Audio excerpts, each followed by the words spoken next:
Hey, what's going on, folks? Welcome back to Blitzball Champ Gaming here on the U to the Tube.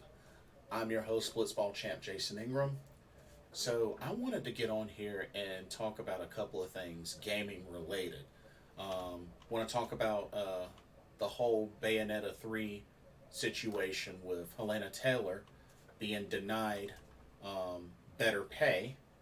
Also, going to talk about some of the stuff going on with Rooster Teeth. Apparently, Rooster Teeth is under some fire. And apparently, Comcast Spectacor has pulled the plug on G4 TV. It is now gone in the ground. So, we're going to talk about those three things.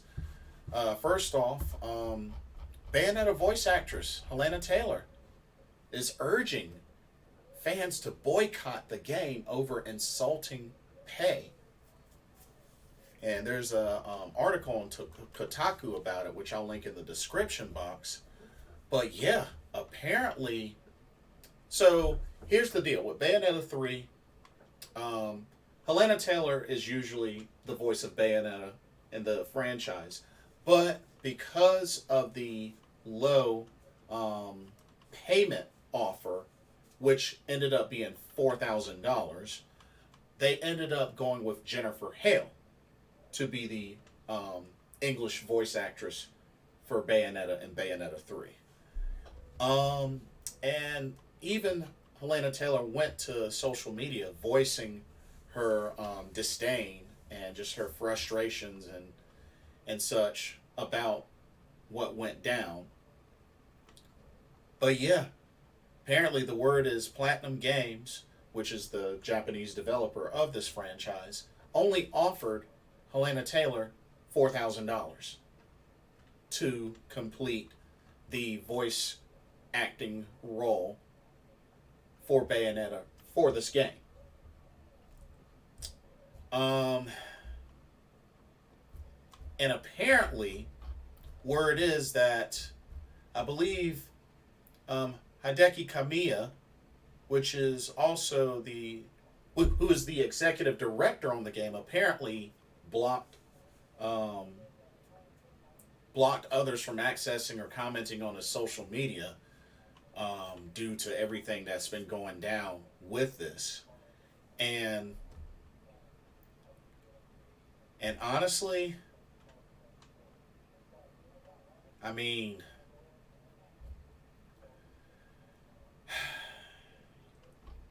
here's my thing. Oh, here's an interesting thing of this with this article that I wanted to point out. So in this Kotaku article, there's a section here that says, according to the SAG-ATRA 2020 rate sheet, off-camera day performers in the union can expect a minimum of $451 an hour if doing a single role, or $902 an hour if doing up to 3. And there's also potential bonus compensation that's dependent on the number of sessions. But the guidelines may not tell us what a well-established actress like Jennifer Hale, who is a very well-known voice actress in the business, might be getting paid for her performances. Also talked about other voice actors that are chiming in with their, I guess their experiences. Voice actor Sean Chiplock, who voiced Reveille in Breath of the Wild, another Nintendo published game, claims he was only given around $2,000 to $3,000 for his role, as it was based on the number of hours in the studio. But he noted that the pay was largely because he was voicing 3 different characters and not just one. And apparently the word is with Bayonetta 3 that Hellena Taylor would have been voicing like multiple different, I guess, versions of the same character, I guess. But overall, she was only offered $4,000. which it seemed like wasn't enough for Helena Taylor to really see as a living wage. Apparently, she said went to far as to say that she would have been living on the streets from this. So I don't know. It's really sad and messed up that it's come down to this, and and it makes me wonder, like, typically what are voice actors and actresses really supposed to be getting paid? Like, I'm very curious because I don't really know what the going rate for that would be for voice acting, whether it's like um, anime, video games, cartoon shows, like any sort of animated shows or movies. Like, it does kind of make me wonder what's a reasonable pay for a voice actor. Um, whether it's by hourly or by session or just it does make me curious. And we have to remember when it comes to video games, whether it's action, RPG, or whatnot, those games, it's a lot of work going into those games. So this is a bummer. This is a really, it's a bummer. And, Helena Taylor feels strongly that while Jennifer Hale is a well known and great voice actress, she really feels like she didn't deserve to have this role. And the thing is, she also quoted in part of her videos on social media. She says, Bayonetta always stands up for those who have less power and stands up for what is right. And in doing this, you stand with her. She said the player's potential to boycott the game. So she requests fans to boycott the game. She wished Jennifer Hill the best, but at the same time had harsh words to say about taking on the role. She said, and I quote, "But she has no right to say she is the voice of Bayonetta. I created that voice," Taylor said.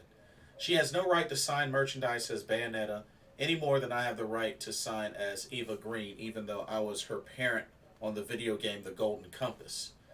That betrayal is hers and hers alone. They'll probably try and do a spinoff with Jian. Don't buy that either."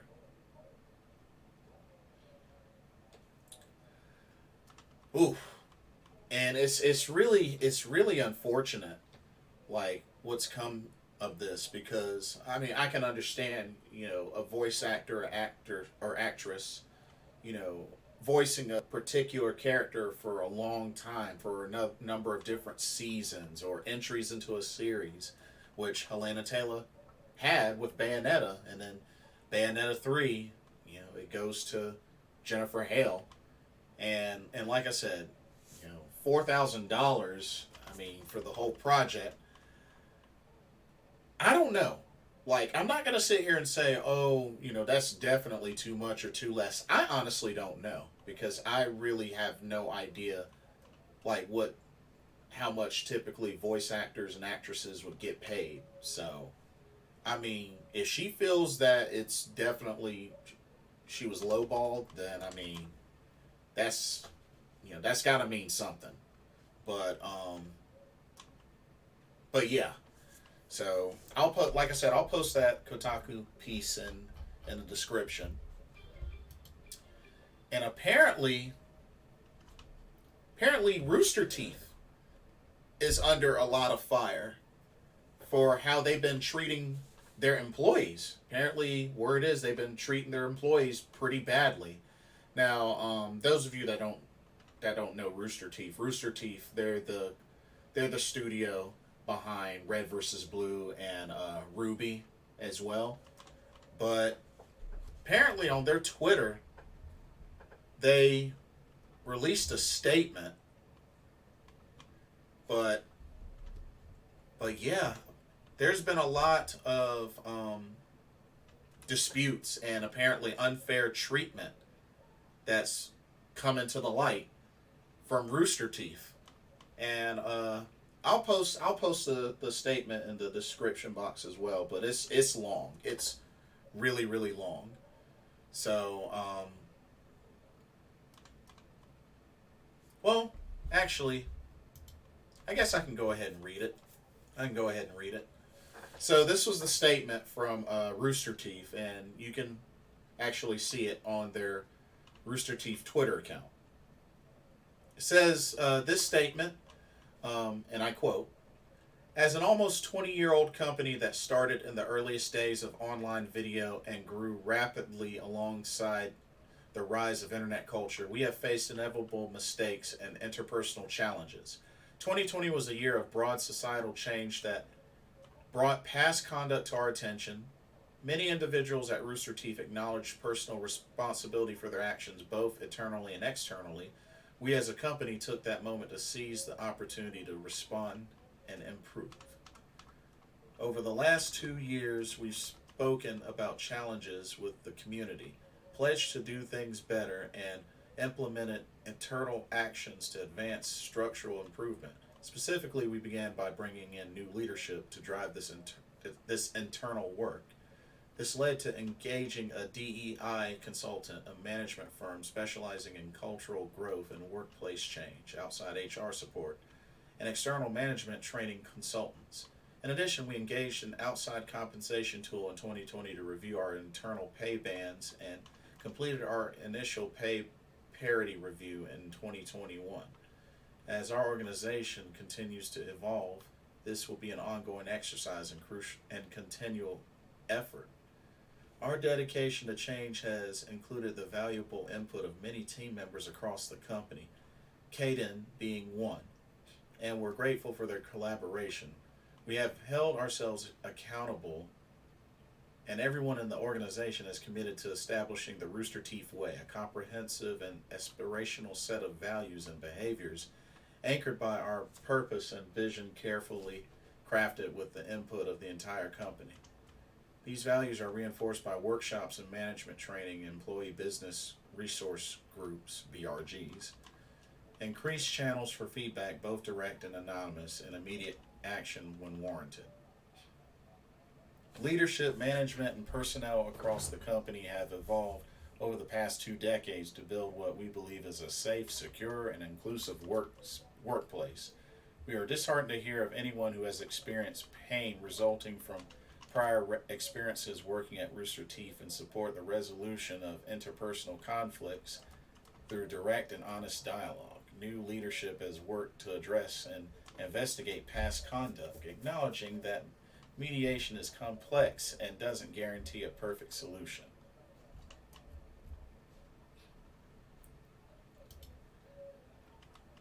We've committed to hearing every side of each dispute and operating within our authority to uphold the company's values and behaviors. Out of respect for all parties, the company will not comment publicly on these matters. Many employees who have voiced past grievances choose to continue working with us, and we continue to encourage them to share their stories as they wish. Acknowledging employee turnover, we are not immune to the disruptive forces that affect every business and workplace today. Like many other companies, we are experiencing people leaving to pursue different career paths and opportunities while others are making bigger life changes. Additionally, external economic pressures have impacted some of our business units. As a result, we had to make tough decisions to reduce a handful of roles in select departments to adjust to marketplace realities. While these targeted actions do not amount to a significant reduction in overall employee headcount, it is still difficult to have to lay off anybody at any time. Since our work is largely project based, as different shows and channels get created and come to an end, we hope to continue working with many of these people in the future. We are proud of the work they have done and also proud of being a place where artists and entertainers have unusually long tenures in the world of entertainment. Some of them are already working on new projects you will see soon. Openness and transparency are critical to our growth and dedication to doing better. We cannot imagine this is easy for anyone in our community to be reading, and hope that that even if you're questioning your support, it will remain with the people that you met through the shared interest of who we are. We genuinely believe in the progress our team has made over the last 2 years and stand by our words and our actions, pointing to the work we have done and continue to do to acknowledge past transgressions, though the work is not done. As we mature in our 20th year, we will continue to move forward together as a passionate, creative company and community with open hearts and minds. End quote. Well,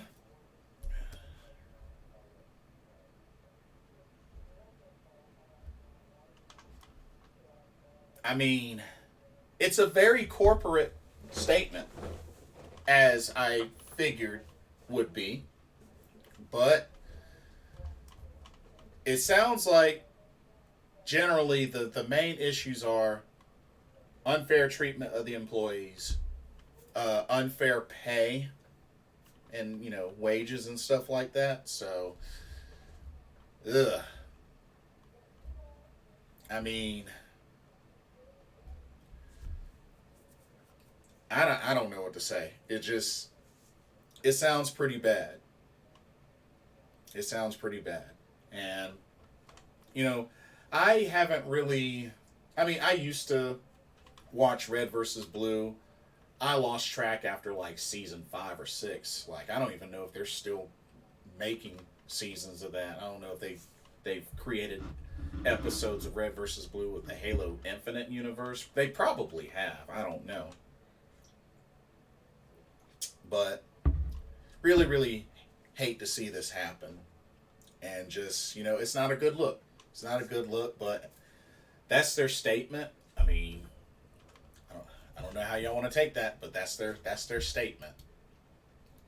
Um, and then finally, G4. Comcast Spectacor has pulled the plug, effective immediately on G4 TV. So, uh, a memo. They sent a memo out to their employees, led by Comcast Spectacor CEO Dave Scott. And the statement is actually here. This article is from Deadline.com, which I'll post in the description, that actually shows the memo. So the memo says this, and I quote, Team, as you know, G4 was reintroduced last year to tap into the popularity of gaming. We invested to create the new G4 as an online and TV destination for fans, to be entertained, be inspired, and connect with the gaming content.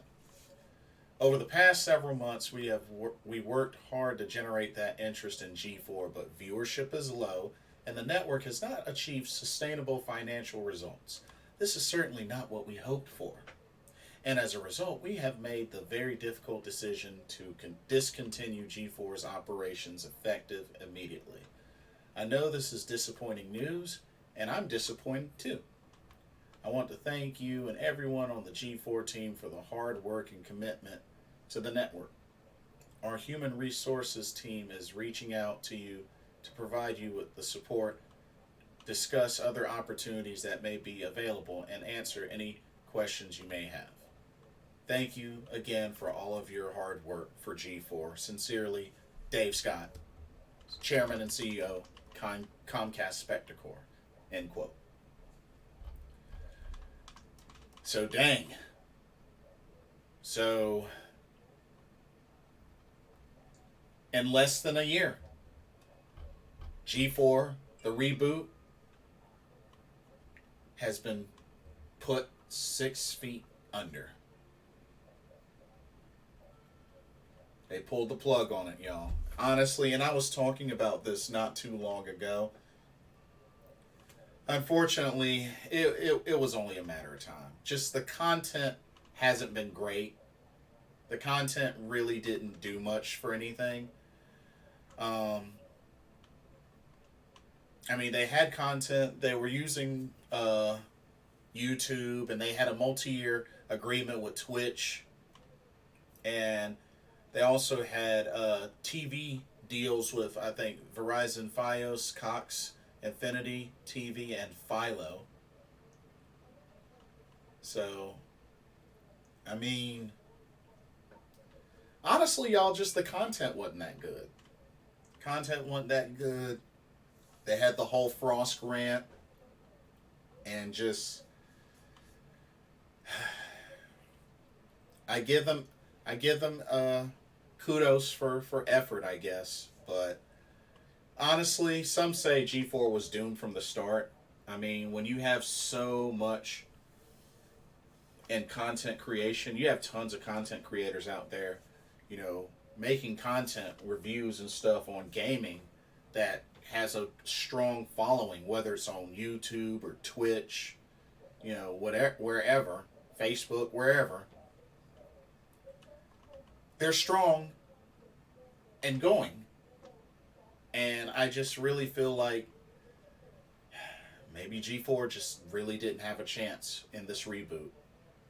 And, you know, just not being able to bring back, I guess, iconic artists or iconic hosts. I mean, they did for the reunion, but really, other than Kevin Pereira and Adam Sessler, I mean,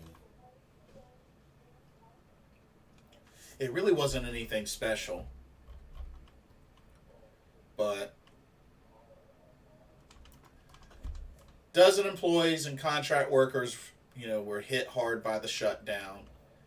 But word is that Comcast will assist them in finding other work, if possible. But yeah, in less than a year,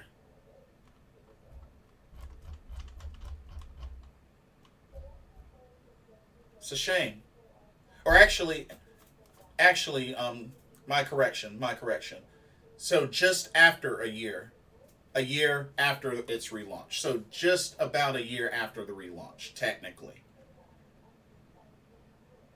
Because it did relaunch, I believe it was summertime last year, and you know it just went over a year if I remember correctly. So, but yeah, y'all, like G4 is once again dead. The reboot was a failure, and I'm not really surprised. I'm really not surprised. But rough weekend for gaming. But let me know what y'all's thoughts are. What are y'all's thoughts on Hellena Taylor? Her disappointment with being offered $4,000 to voice Bayonetta in Bayonetta 3. What did you think? Do you think do you think she was really lowballed? Let me know what you think. Um, Rooster Teeth. They're in some heat. What are your thoughts on Rooster Teeth as far as the statement that we discussed, which, you know, I'll post in the description box as well. And also G4, the reboot, dead. Let me know what your thoughts are on that. Don't forget to like, comment, subscribe, hit that notification bell while you're at it. Thank you so much for watching. For another episode here on the U to the Tube Blitzball Champ Gaming, I'm your host, Blitzball Champ Jason Ingram. Hope everybody has a blessed week, and we'll see y'all soon. Peace.